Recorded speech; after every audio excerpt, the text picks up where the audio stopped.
Hello dear students of class 11। पिछली कक्षा में हमने चेंज ऑफ प्रोनाउंस सीखे थे, जिसमें S/1, O/2 और N/3 के बारे में हमने डिस्कस किया था और समझाया था। आज हम यहाँ पे कुछ टेबल्स दिए गए हैं, लिस्ट दिए गए हैं जो कि आपको डायरेक्ट स्पीच को इनडायरेक्ट स्पीच में बदलने में सहायता देगा। तो कृपया इस लिस्ट को ध्यान दीजिएगा। अपने नोट कॉपी निकाल लीजिए, पेन निकाल लीजिए और इसे आप राइट डाउन कर लीजिए ध्यान से। और चूंकि सारे लिस्ट को इस एक बोर्ड में डाला गया है तो अक्षरों को थोड़ा छोटा किया गया है, तो आपको अगर विशेष कोई परेशानी हो तो आप कृपया इसे थोड़ा सा जूम कर लेके देख लीजिएगा। राइट,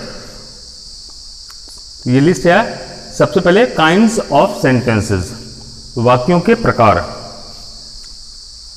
यहां पे है रिपोर्टिंग वर्ब्स, मतलब जो इन्वर्टेड कॉमास के बाहर में जो वर्ब होती है, जब उसको हम इनडायरेक्ट स्पीच में ले जाते हैं, बदलते हैं, तो रिपोर्टिंग वर्ब में परिवर्तन आते हैं। किस प्रकार के परिवर्तन आते हैं वो यहाँ इस लिस्ट में है। यहाँ सारे सेंटेंसेस के जितने काइंड्स है, जितने प्रकार वो यहाँ दिए गए हैं।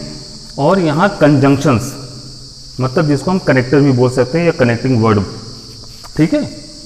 ये सारे कनेक्टर्स हैं। यहाँ पर कैसे चेंजिंग आते हैं रिपोर्टेड पार्ट के सेंटेंस के भाव के अनुसार, तो नोट डाउन कर लीजिए। यहाँ पे सबसे पहले आप देखेंगे नंबर 1, सेंटेंस का काइंड नंबर 1 एसर्टिव सेंटेंस में साधारण वाक्य। अर्थात यदि रिपोर्टेड पार्ट से एसर्टिव सेंटेंस हो, यदि इन्वर्टेड कॉमास के अंदर का वाक्य कोई साधारण वाक्य हो, तो रिपोर्टिंग वर्ब कौन कौन से आएंगे? अगर सेज लिखा हुआ, से लिखा है तो से में बदलेंगे। अगर सेज लिखा हुआ है तो सेज लिखेंगे। अगर से टू लिखा हुआ है तो टेल में लिखेंगे, और सेज टू लिखा हुआ है तो उसको टेल्स में लिखेंगे। अगर सेड टू लिखा हुआ है तो टोल्ड में बदलेंगे। तो जैसा आपका रिपोर्टिंग वर्ब होगा उसी के हिसाब से यहां परिवर्तन करेंगे। और कंजंक्शन आप यहां पर दैट का प्रयोग करते हैं, ठीक है ना। मतलब रिपोर्टिंग क्लॉज और रिपोर्टेड पार्ट को जोड़ने के लिए आपका जो कनेक्टर आएगा वो होगा दैट। इंट्रोगेटिव सेंटेंसेस के लिए number 2 interrogative sentences. Interrogative sentence 2 types होते हैं, यस नो टाइप और WS type. Yes no type जो क्वेश्चंस होते हैं उन क्वेश्चंस को कहा जाता है, उन प्रश्नों को कहा जाता है जिनका जवाब यस या नो में दिया जा सकता है। और WH टाइप उन क्वेश्चंस को कहते हैं, WH टाइप उन क्वेश्चंस को कहते हैं जिनका जवाब यस या नो में नहीं दिया जा सकता है। तो अगर यस नो टाइप क्वेश्चंस है इन्वर्टेड कॉमास के अंदर में, तो आस्क लिखेंगे और आपका वहां पे कनेक्टर आएगा, कंजंक्शन आएगा इफ या वेदर, ठीक है। अगर WH टाइप है तो रिपोर्टिंग वर्ब आपका आस्क्ड ही लिखेंगे, क्योंकि वहां पर आपको जो सेड टू लिखा रहेगा सेड टू को बदल देंगे आस्क्ड में।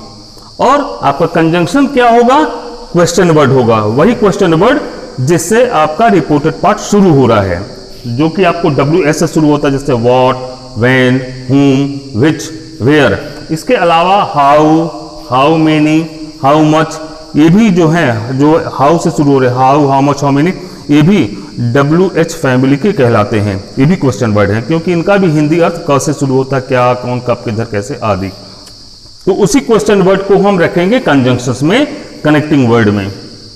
नंबर 3 इंपेरेटिव सेंटेंसेस, प्रार्थना सूचक वाक्य।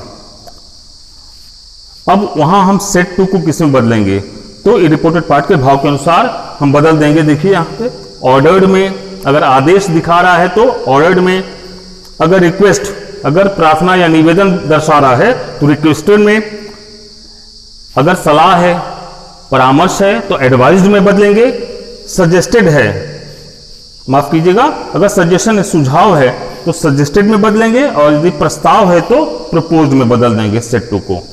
और ध्यान रहे कंजंक्शंस के मामले में, अगर ऑर्डर्ड, रिक्वेस्टेड या एडवाइज्ड अगर लिखेंगे तो कनेक्टर आपका होगा टू, कंजंक्शन टू होगा। यदि सजेस्टेड या प्रपोज्ड आप लिखेंगे तो आपका कनेक्टर होगा दैट। नंबर 4 में जाइए, ऑप्टेटिव सेंटेंस। ऑप्टेटिव सेंटेंस इच्छा सूचक वाक्य क्या क्या प्रकट करता है? ये आशीर्वाद या श्राप, प्रार्थना, अभिवादन आदि भाव को प्रकट करता है। तो अगर आशीर्वाद है तो सेट टू को ब्लेस्ड में लिखेंगे, अगर श्राप है तो सेट टू को कर्स्ड में बदल देंगे, अगर प्रार्थना है भगवान से प्रार्थना, ठीक है ना, जैसे लिखा था ऐसे वाक्य मे से शुरू होता ना, तो अगर मे गॉड लिखा है तो आप सेट टू को प्रेड में बदल देना। और अभिवादन के लिए विज्ड लिखेंगे, गुड मॉर्निंग गुड आफ्टरनून जो है उसके लिए विज्ड लिखते हैं। और ध्यान रहे कि ब्लेस्ड, कर्स्ड और प्रेड के लिए आपका कंजंक्शन होगा दैट, जबकि विज्ड के लिए कोई कंजंक्शन नहीं होगा। Number 5 and number 5 the final kind of sentence is exclamatory sentence, भाव सूचक वाक्य जो हृदय की तीव्र भावनाओं को प्रकट करता है। तो सेट टू को किसमें बदलना है? सेट टू को बदलना है एक्सक्लेम्ड विथ, और विथ के साथ जैसा भाव होगा उन शब्दों को लिखा जाएगा। अगर खुशी, आनंद, प्रसन्नता को प्रकट कर रहा है रिपोर्टेड पार्ट तो एक्सक्लेम्ड विथ जॉय लिखेंगे, अगर दुख प्रकट कर रहा तो एक्सक्लेम्ड विथ सॉरो, है ना। आश्चर्य है तो एक्सक्लेम्ड विथ सरप्राइज। आश्चर्य कैसे? इन्वर्टेड कॉमर्स के अंदर पहला शब्द आपको नजर आ जाता है, जैसे ओ गॉड या गुड हेवंस, हिंदी में आप कहते हैं ना हे भगवान, भगवान भला करे। अगर ऐसे शब्द आए तो ये एक्सक्लेमेटरी मार्क के साथ आते हैं, तो वहां हम क्या लिखेंगे? Exclaimed with surprise. अगर गुस्सा प्रकट हो रहा है, क्रोध, तो एक्सक्लेम्ड विथ एंगर लिखेंगे और आपका कंजंक्शन लगाएंगे दैट। और कुछ वाक्य ऐसे भी होते हैं जो वाक्य के अंत में भाव सूचक चिन्ह आता है, एक्सक्लेमेटरी मार्क आता है, जैसे what a stupid boy you are, है ना, कितने मूर्ख लड़के हो तुम। तो ऐसे में एक्सक्लेमेटरी मार्क वाक्य के अंत में आता है, तो वहां पर आप क्या करेंगे? वहां पर आप केवल सेट टू को एक्सक्लेम्ड में बदल देना और कंजंक्शन आपका लगेगा दैट, ठीक है। अगर प्रशंसा है तो वहां सेट टू को बदल देंगे प्रेज्ड में और आपका कंजंक्शन लगेगा सेइंग दैट। सेइंग दैट का मतलब है यह कहते हुए कि, इसको लिख लीजिएगा, सेइंग दैट मीन्स यह कहते हुए कि, है ना। और अगर अभिवादन है, ठीक है, अभिवादन है, विदाई के शब्द हैं, तो वहां पे आप विज्ड लिखेंगे सेट टू को या फिर बेड में बदल देंगे और वहां पर आपका कोई कंजंक्शन नहीं आएगा। तो ये सारे इंपॉर्टेंट पॉइंट्स है, ये लिस्ट, ये टेबल पूरा बना दिया गया आपके लिए। इस टेबल को आप अपने कॉपी में नोट डाउन करेंगे, इसे विधिवत याद कर लेंगे और बिना इसकी सहायता के आप डायरेक्ट को इनडायरेक्ट में बदल नहीं पाएंगे, आपको प्रॉब्लम्स आएंगी। तो आपसे एक बार फिर से निवेदन करूंगा कि आप इसे नोट डाउन कर लें और अच्छे से इसको याद कर लें, और अगले कक्षा में हम डायरेक्ट से इनडायरेक्ट बनाना हम सीखेंगे। थैंक्स।